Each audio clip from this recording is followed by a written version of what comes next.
compromiso continuo con la academia y la investigación. Es por eso que nos encontramos de esta forma virtual en el Encuentro Internacional de Matemáticas. Ahora vamos a tener con nosotros el profesor, el docente Napoleón Caro Tuesta, que nos va a hablar de modelos de cohomología local sobre álgebras admisibles diferenciables. Su línea de investigación y de trabajo es el álgebra. Está acompañándonos desde Brasil. El doctor Napoleón Caro Tuesta es matemático por la Universidad Nacional Mayor de San Marcos en Perú, magíster en matemáticas por la Universidad Federal de Fluminense y doctor en matemáticas por la Universidad de Sao Paulo. Actualmente es profesor asociado del Departamento de Matemáticas de la Universidad Federal de Brasil. Tiene experiencia en el área de matemáticas con énfasis en álgebra y geometría algebraica. Damos inicio a esta conferencia del doctor Napoleón Caro Tuesta.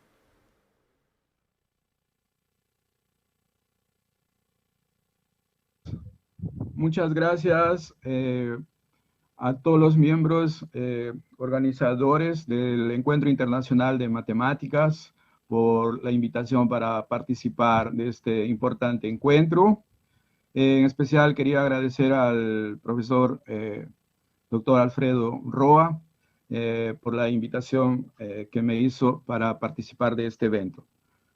Ok, y yo voy a hablar sobre un trabajo en conjunto que hicimos justamente con un profesor de Colombia y otro profesor de Chile que trabaja en la Universidad Federal de Paraíba, aquí en Brasil.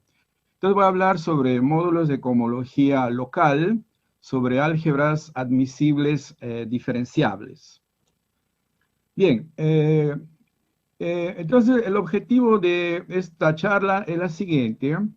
Consideremos un cuerpo K de característica 0 y una K-álgebra admisible diferenciable. Durante la charla vamos a definir qué significan estos conceptos. Entonces, supongamos que D denota el anillo de K operadores lineales diferenciables sobre esa álgebra. Entonces, el objetivo es ver cómo la teoría de módulos sobre este anillo, o sea, los D-módulos, puede ser útil, puede ser usada como una herramienta para probar algunas propiedades de finitud de módulos de cohomología local. En algún sentido, esos resultados que obtuvimos generalizan otros resultados ya obtenidos por Gennady Lyubeznik. Bien, y para finalizar, vamos a extender la clase de los D-módulos holónomos para una clase mayor, que es la que nosotros denominamos la clase de los módulos casi holónomos, ¿ok? Entonces, vamos a recordar algunas definiciones básicas sobre cohomología local. Comenzamos con un anillo conmutativo, un ideal de R y un M módulo. Entonces, asociado a estos objetos, tenemos el submódulo gamma A de M, que es definido como todos los elementos del módulo, que son anulados por alguna potencia entera positiva del ideal. Entonces, no es difícil probar que gamma A de M es un submódulo de M, que es conocido como la atorsión del módulo. Si consideramos un homomorfismo de R módulos, F, entonces la restricción de F para el submódulo, es posible mostrar que la imagen de esa restricción está dentro del gamma A de N. En consecuencia, es inducida un homomorfismo de R módulos entre las respectivas atorsiones. Por tanto, esas correspondencias que a cada módulo hacemos corresponder a la atorsión de M y a cada F la restricción gamma A de F, esos ahí van a definir un funtor de la categoría de los amódulos en sí misma. Más aún, es posible mostrar que ese funtor es un funtor exacto a la izquierda. Entonces hay problemas con la exactitud a la derecha, con la parte sobreyectiva. Como la categoría de los módulos es una categoría que posee suficientes objetos inyectivos, o sea, cada módulo está mergullado dentro de un submódulo inyectivo, entonces podemos considerar los funtores derivados a la derecha de ese funtor de torsión. Entonces, por definición, para cada i mayor o igual a 0, el yésimo funtor de cohomología local soportado en el ideal A es definido como el funtor derivado, yésimo funtor derivado a derecha del funtor de torsión. Dado que ese funtor de torsión es exacto a la izquierda, entonces en la posición 0, la cero cohomología coincide o es naturalmente isomorfo con tal funtor, con el funtor de torsión. Son propiedades de los funtores derivados, entonces que toda secuencia exacta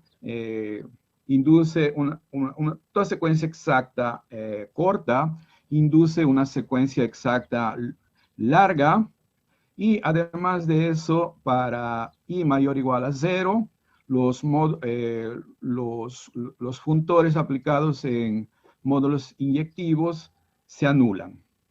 Ok, entonces, como para revisar un poco, para recordar cómo es construida la cohomología local, se considera en principio una resolución inyectiva del módulo M, o sea, una sucesión exacta de R módulos, donde todos esos I, I0, I1, etcétera, son inyectivos, y esa secuencia ahí es exacta. Entonces se aplica el funtor de torsión al complejo donde se olvida, entre comillas, el módulo M, y la homología de ese complejo es entonces la cohomología local.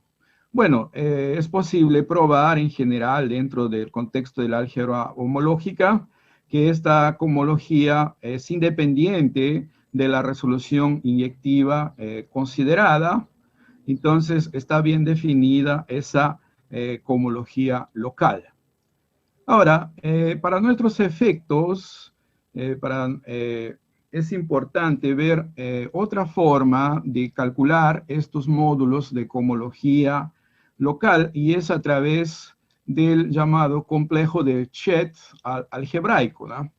Entonces, dado un elemento A, consideremos ese complejo ahí, ese complejo formado por 0, R y la localización en el elemento A, donde ese R está en la posición 0 y esa localización A está en la posición 1, y ese I es el mapa de localización. Entonces, para una sucesión finita de elementos de nuestro anillo, el complejo de Chet es definido como el producto tensorial de esos complejos. Y si entonces esa secuencia ahí de elementos genera un ideal A, por ejemplo, cuando se trabaja en el caso de un anillo neyteriano, donde todos los ideales son generados por una secuencia finita de elementos, entonces se prueba que existe un isomorfismo natural de funtores entre la cohomología local soportada en el ideal A y la cohomología del complejo de Chet tensorada. Del complejo de Chet, bueno, si yo calculo un módulo, entonces tengo que tensorar, ¿no? De manera concreta, dado un módulo M, entonces la cohomología local puede ser calculada como la cohomología de ese complejo ahí. Es posible demostrar que los elementos que aparecen en ese complejo del tensor, del complejo de Chet con M, algunos elementos son inicialmente M, después la suma directa de M localizado en A1 con, etcétera, M localizado en el último generador, y así bla, bla, bla, hasta el último módulo que va a ser la localización de M en el producto de esos elementos del anillo. Esto aquí va a ser muy importante más adelante, porque nosotros trabajaremos con módulos holónomos, que ya definiremos qué es, y una propiedad importante de los módulos holónomos es que localizaciones en elementos del anillo continúan siendo holónomas, ¿ok? Entonces, esta es la manera como vamos a calcular la cohomología local.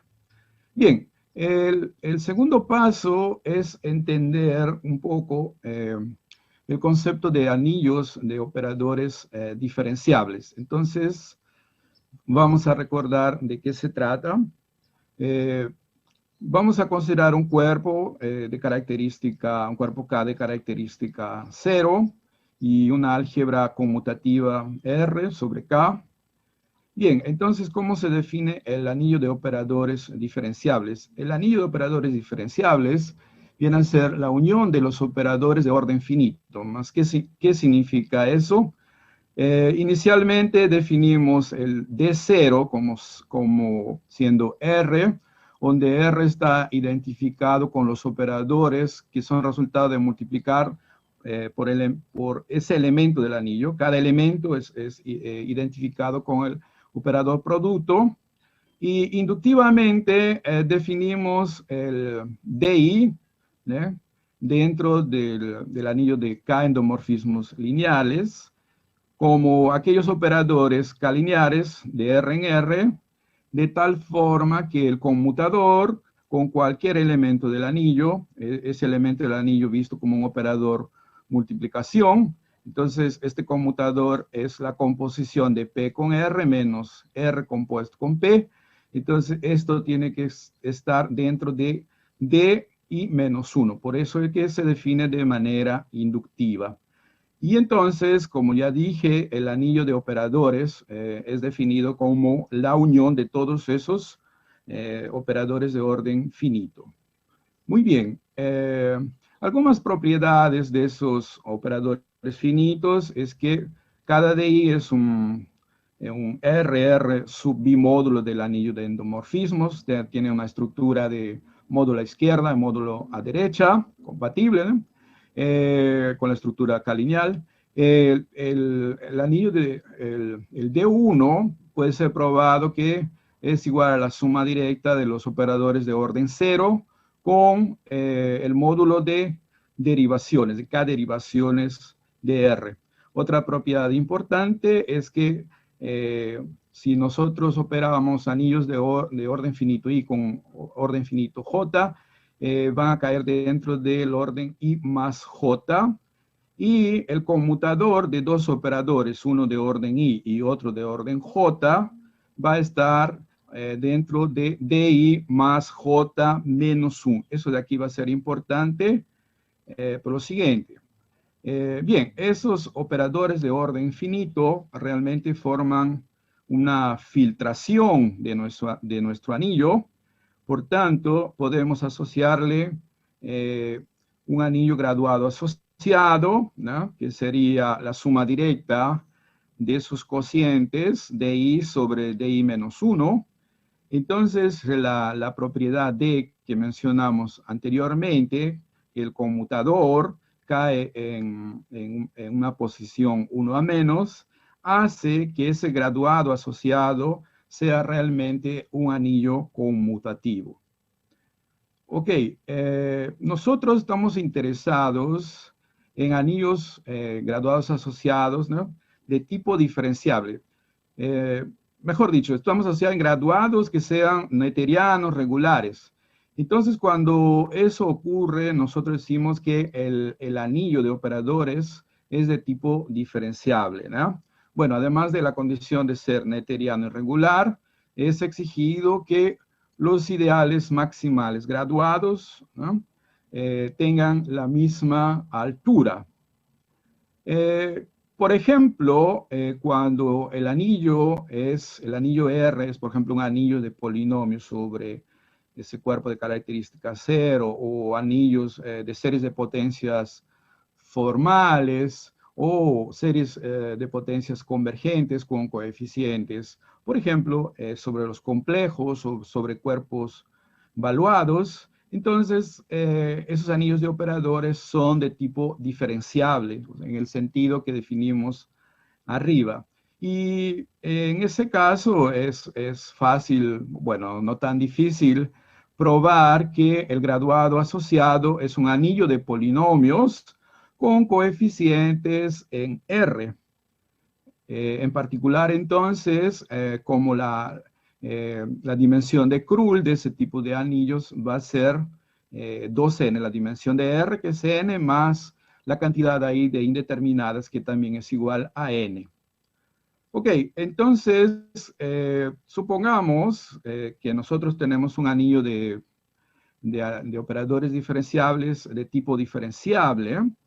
Entonces, una de las propiedades es que estos anillos, que no son conmutativos, pero todos sus ideales a izquierda o ideales a derecha son finitamente generados. Por eso es que se dice que son anillos netterianos a la izquierda y a la derecha. Bien, además de eso, se prueba, ¿no?, que la dimensión global del anillo de operadores va a ser menor o igual que la dimensión global del graduado asociado, del que vimos arriba. Como es un anillo regular, esa dimensión global va a coincidir con la dimensión de Krull de ese anillo, ¿no?, en el sentido de la dimensión de anillos conmutativos.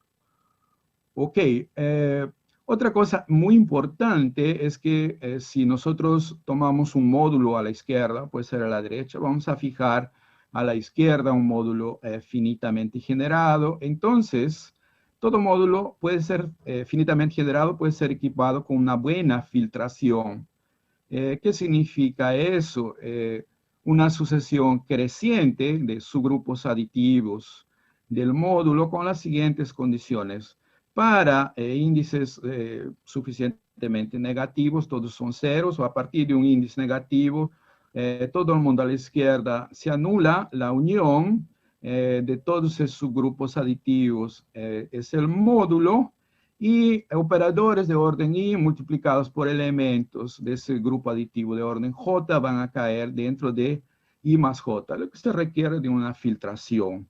Y además de eso, el módulo graduado asociado, que por definición es la suma directa de sigma I cocientado por sigma I menos 1, va a ser un módulo finitamente generado sobre el anillo graduado asociado al anillo de operadores diferenciables. Bien, entonces se puede demostrar, ¿no?, o se puede intentar al principio definir la dimensión del módulo como la dimensión de ese graduado. Y lo que es interesante es que esa dimensión de Krull, de ese graduado, independe de la elección de la buena filtración, porque dijimos, existe una buena filtración, pero no necesariamente es única. Lo interesante es que esa dimensión de Krull es independiente de la buena filtración escogida.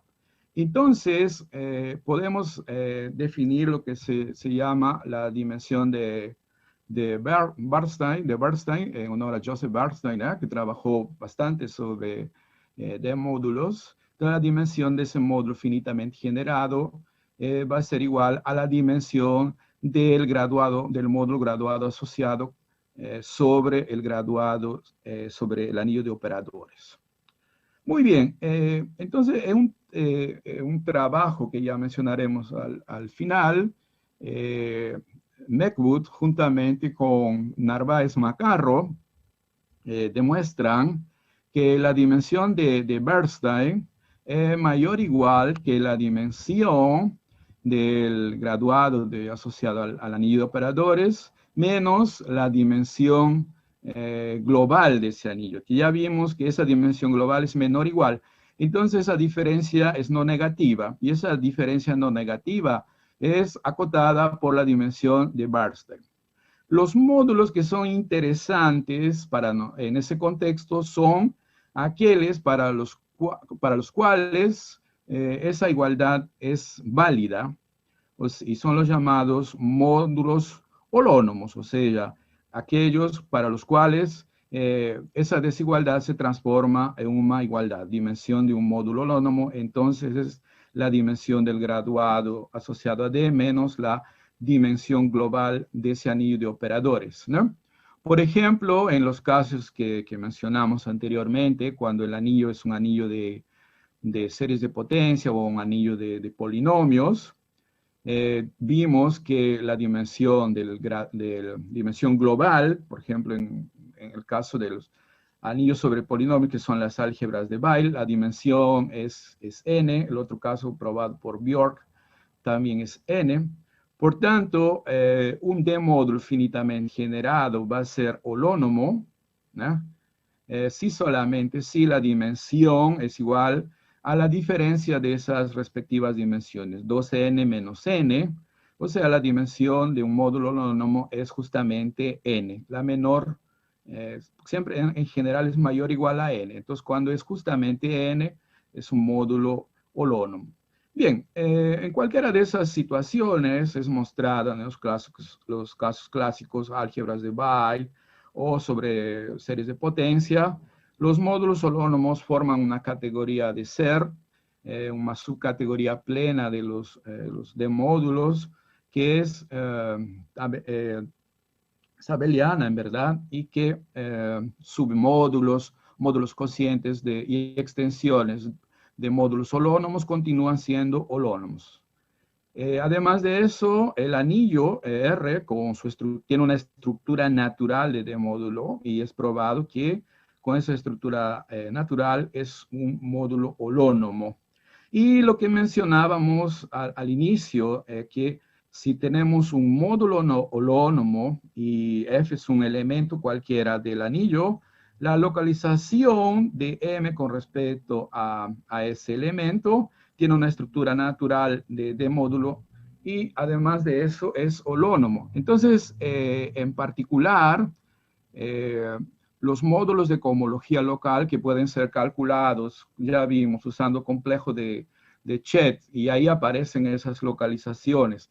Entonces, si nuestro módulo es holónomo, las localizaciones también serán holónomas, sumas directas, todos esos elementos que aparecen ahí van a ser holónomos, y como los módulos de cohomología van a ser subcocientes, o sea, cocientes del núcleo de la imagen, todos esos van a ser entonces holónomos. Por tanto, las cohomologías locales de módulos holónomos, vistos como R módulos, también son holónomos. Ok, bien, entonces vamos a hablar sobre los resultados de Ljubeznik. Dijimos al inicio que en nuestro trabajo mejoramos en algo los resultados que obtiene Ljubeznik.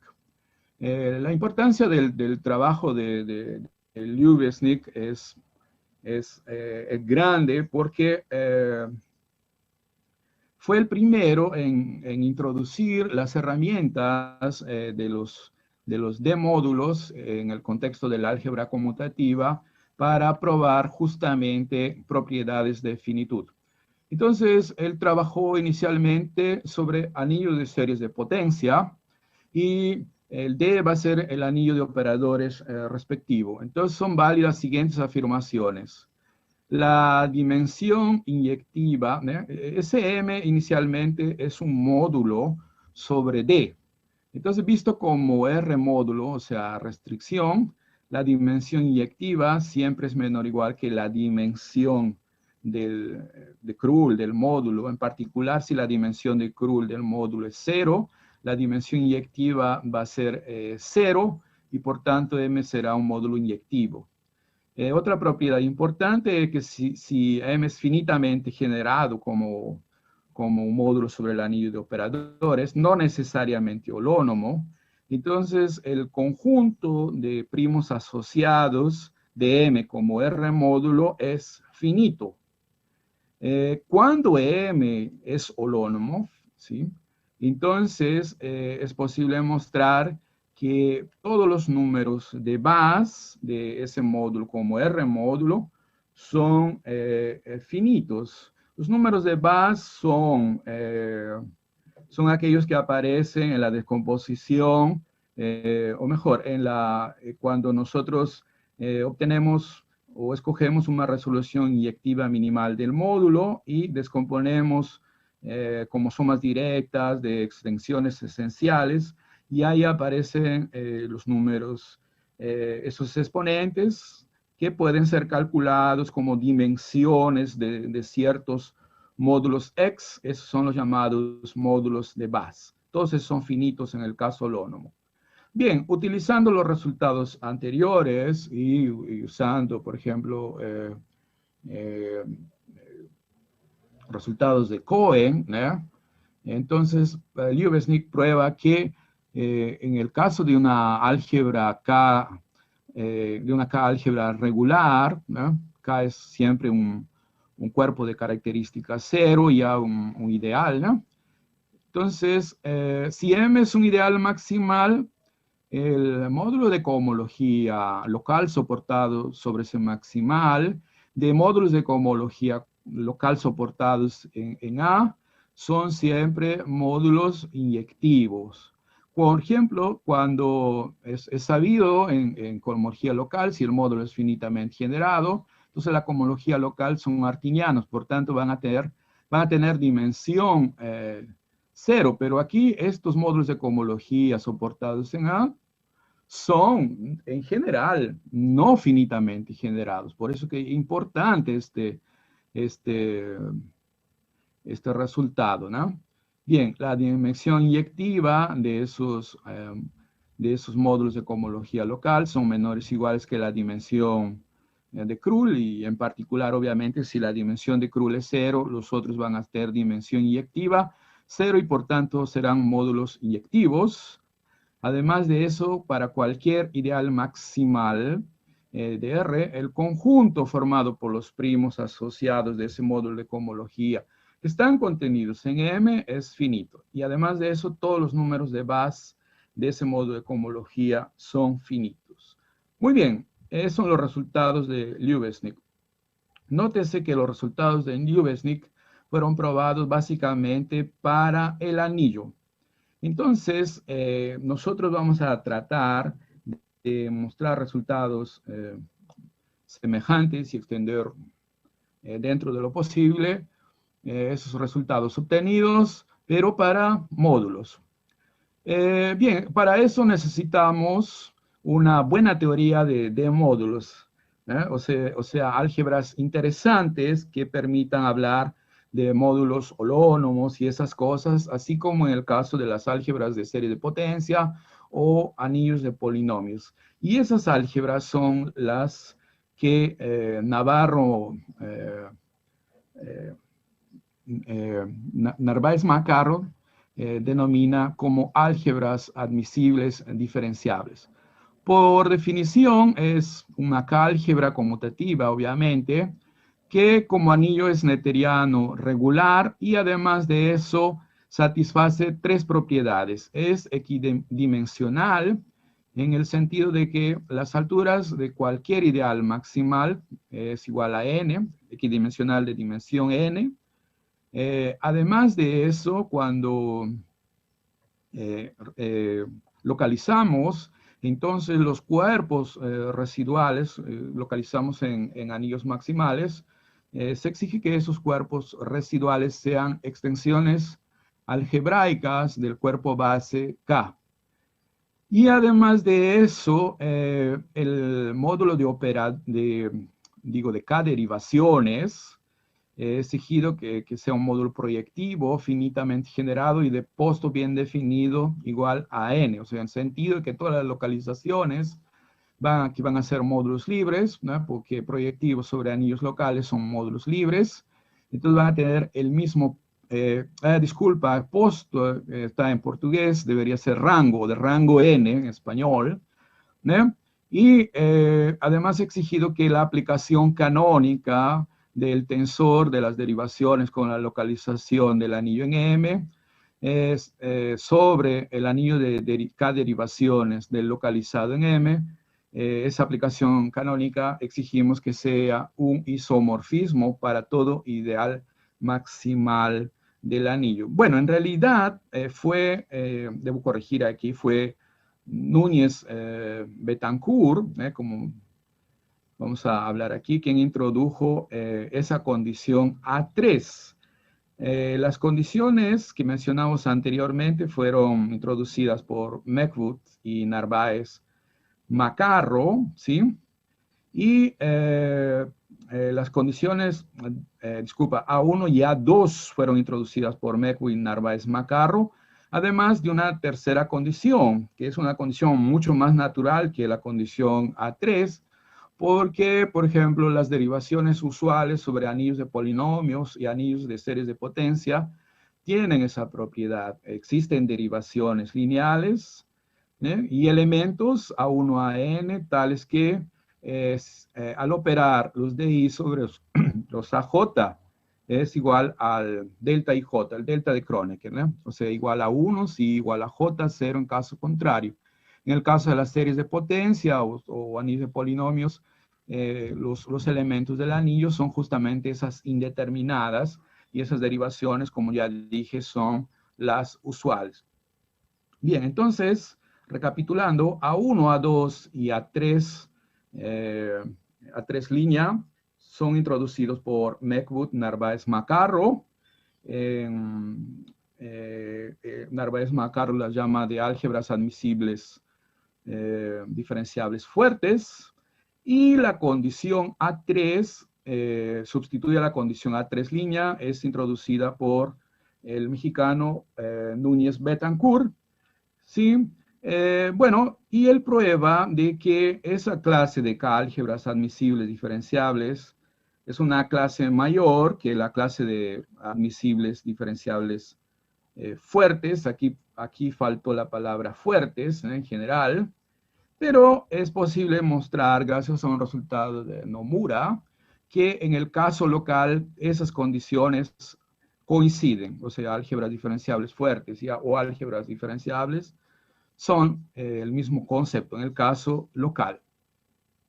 Propiedades importantes son de que las localizaciones sobre ideales maximales, ¿no?, de álgebras admisibles diferenciables también son álgebras admisibles diferenciables. Esto falla para ideales primos que no son maximales, y esto fue una condición técnica que no permitió avanzar más allá en nuestro trabajo. Pero completamientos de álgebras admisibles sí son álgebras admisibles. Bien, los anillos de serie de potencia, polinomios, serie de potencias convergentes, álgebras de Tate y esas nuevas que son generadas a partir de localizaciones, completamientos, son ejemplos importantes de álgebras admisibles diferenciables. En el caso de álgebras admisibles diferenciables fuertes, gracias a la existencia de esas derivaciones, los bimódulos de operadores finitos son todos módulos libres, entonces es fácil describir el anillo de operadores, ¿no?, como el álgebra generada por los operadores multiplicación, o sea, los elementos de R y esas derivaciones. O sea, tiene un comportamiento bastante semejante a las álgebras de Weyl. Muy bien, y entonces el graduado de eso de ahí es un anillo de polinomios en n indeterminadas con coeficientes sobre el anillo.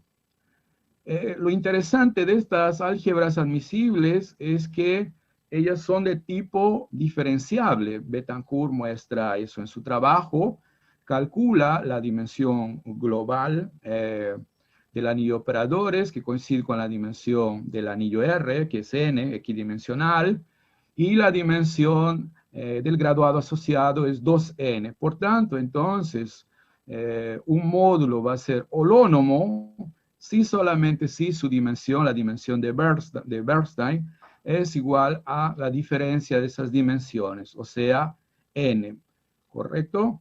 Y también prueba, generaliza los casos mostrados por Bernstein en el caso de álgebras de Weil o Bjork, en el caso de álgebras sobre anillos de series de potencia, que localizaciones de módulos holónomos continúan siendo holónomos para anillos de operadores diferenciables sobre álgebras admisibles diferenciables. Un resultado muy interesante. Ok, entonces, es un trabajo que fue publicado en el Journal of Pure and Applied Algebra, juntamente con Luis Alba Sarria y Roberto Callejas Bedregal. Demostramos algunos resultados que demostrábamos son los siguientes. Si tenemos una álgebra admisible local, denota el cuerpo residual. Entonces, si M es un D-módulo, el tensor del completamiento de R con respecto a ese maximal tensorado con M también va a tener una estructura de ese D-módulo sombrero, donde ese D-módulo sombrero es el anillo de operadores diferenciables del anillo completo sobre el cuerpo residual. Y más aún, si tenemos un módulo holónomo, no primero anillo de operadores, entonces el tensor también va a ser holónomo sobre ese nuevo anillo de operadores. Bien, eso ahí sirve para demostrar que la dimensión inyectiva de ese, digamos, módulo entre comillas completo es menor o igual que la dimensión de Krull. En particular, ayuda a probar de que si M es un módulo holónomo, entonces el conjunto de primos asociados de ese módulo es finito. Muy bien, uno de los teoremas centrales de nuestro trabajo fue el siguiente: si R es una álgebra admisible diferenciable y M es un D-módulo, ¿no? Para cualquier ideal maximal, el módulo de cohomología local de M visto como R módulo es inyectivo. Si caso la dimensión de Krull de ese módulo visto como R módulo es 0, entonces ese módulo, cualquiera que sea, también es un módulo inyectivo. Si M es holónomo, entonces los números de Bass, en este caso no todos, solamente para ideales maximales, son finitos. Y un colorario que tiene que ver con una respuesta negativa a un problema de cofinitud planteado por Grothendieck, ¿eh? Entonces, si M es un D módulo, ¿no? Entonces si consideramos un entero J mayor que todas las alturas de los ideales primos minimales del ideal A, y si suponemos que la dimensión de la cohomología local, aquí faltó, debería ser de M, es igual a 0, y ese módulo ahí ese módulo home es diferente de 0, entonces él va a ser no finitamente generado, no es finitamente generado, ¿no? Una de las cosas que preguntaba Grothendieck es si ese tipo de homes era finitamente generado. Mucha gente trabaja sobre eso, son llamados problemas de cofinitud. Bien, y finalmente vamos a hablar sobre la clase de los módulos casi holónomos que extiende la clase de los módulos holónomos para álgebras admisibles diferenciables, ¿no?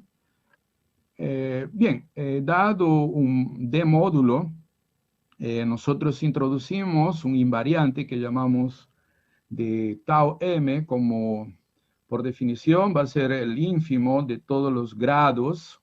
Ese J ahí denota el grado de que de submódulos finitamente generados de M. El grado es por definición, es Es un concepto bastante utilizado dentro de la álgebra homológica, ¿no? Es el mínimo de los índices para los cuales el x de n sobre ese anillo de operadores, es diferente de cero, no se anula. Ok, bien, entonces es posible probar que ese tau de m, ese invariante que mencionamos arriba, eh, es menor o igual que la dimensión proyectiva del módulo. Para cualquier módulo, ¿no? Es menor o igual que m, la dimensión proyectiva obviamente va a ser menor o igual que la dimensión global, ¿no? Y la dimensión global sabemos por los resultados de Núñez-Betancourt que es igual a n. Muy bien, entonces en general n va a ser una cota superior para esos tau de m, y cuando esa cota es alcanzada, nosotros diremos que esos módulos son llamados casi holónomos. Entonces, por definición, un módulo casi holónomo si tau de m alcanza esa cota superior. ¿Ok? Fíjense que aquí m no es finitamente generado, ¿cierto? Es posible probar que si m es finitamente generado y tau de m es igual a n, entonces ese módulo va a ser casi holónomo. Por eso es que obtenemos el siguiente teorema, ¿eh? En el contexto de las álgebras admisibles diferenciables, son válidas las siguientes afirmaciones. La clase de módulos casi holónomos va a ser también una clase de ser, una categoría de ser, en el sentido de que es una categoría abeliana, una subcategoría abeliana plena de los módulos, ¿no? Que es cerrada para submódulos, para extensiones, para cocientes.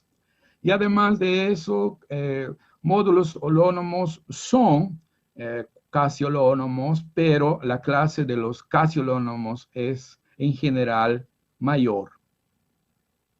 Ese resultado B habla sobre el comportamiento de la clase de los D holónomos con los casi holónomos con relación a los límites directos, ¿no? Límites directos, ¿no? De R módulos casi holónomos también es casi holónomo, o sea, cerrado con relación a límites directos. Y eso ahí ayuda a probar, por ejemplo, que si ese es un subconjunto multiplicativo de R, entonces la localización de M con relación a ese conjunto multiplicativo visto como R módulo tiene una estructura natural de módulo. Y más aún, si ese módulo M es casi holónomo, entonces ese módulo, esa localización también va a ser casi holónomo, porque es conocido que las localizaciones, por lo menos en el contexto de R módulos, pueden ser expresadas como límites directos de localizaciones en elementos. Ya sabemos, eso de ahí es transportado a la categoría de módulos, se puede hacer eso. Y los módulos holónomos localizados en elementos del anillo, por ejemplo, es sabido que son holónomos y por tanto casi holónomos. Límites directos entonces son casi holónomos. Bien, ¿y por qué nosotros trabajamos con eso? ¿Por qué introducimos ese tipo de objetos? Pues la razón principal es que en otros trabajos nosotros trabajamos con módulos de cohomología local soportadas sobre familias de ideales, ¿no? Entonces, en particular sobre familias de soportes del espectro con relación a la topología de Zariski. Entonces, esos módulos de cohomología local ya no son holónomos, mismo que el módulo M sea holónomo, pero estos de aquí pueden ser probados que son límites directos de módulos de cohomología local soportados sobre ideales. Entonces, utilizando el resultado B, es posible mostrar que este tipo de módulos de cohomología local, de módulos casi holónomos, también son casi holónomos. Ok, y bueno, también probamos otros resultados, pero por cuestiones de tiempo vamos a parar por aquí. La bibliografía que usamos, ¿no? Como mencioné, el primero es un artículo que publicamos el año 2017, Propiedades de finitud de módulos de cohomología local sobre álgebras admisibles, diferenciables. El segundo es el artículo seminal de Ljubesnik, ¿no? Donde él introduce herramientas de módulos al álgebra conmutativa. El tercer artículo es de Mechbut y Narváez Macarro sobre los polinomios de Bernstein-Sato. En tal artículo obtenimos aquellas álgebras admisibles fuertes, la teoría de los D-módulos, tipo diferenciable y esas cosas. Y el último artículo fundamental para nuestro trabajo es el artículo del mexicano Luis Núñez Betancourt, eh, sobre algunos anillos de operadores diferenciables, de tipo diferenciables y algunas propiedades de finitud, que fue publicado en el Journal of Algebra en 2013. Muy bien, eso es todo. Muchas gracias.